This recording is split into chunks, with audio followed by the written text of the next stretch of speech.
At patuloy naman po ang pagsusulong ng iba't ibang grupo para makamit ang kapayapaan sa mundo.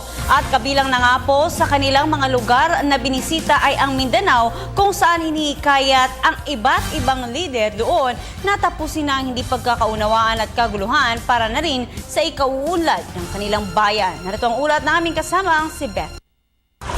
Pandaigdigang kapayapaan, ito ang pinakaasam-asam ng lahat ng tao ngayon. Dahil sa adhikaing ito, samot-saring grupo na ang nagsusulong ng pagkakaroon ng pandaigdigang kapayapaan.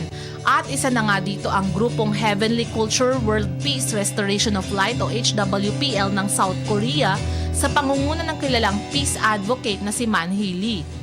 Kamakailan ay bumisita ang grupo sa Pilipinas kasama si Nam Hee Kim ng International Peace Women's Group at tumungo sila sa Mindanao para hikayatin ng iba't ibang lider doon na tapusin na ang labanan o kaguluhan at pinalagda ang mga ito sa isang kasunduan para sa kapayapaan.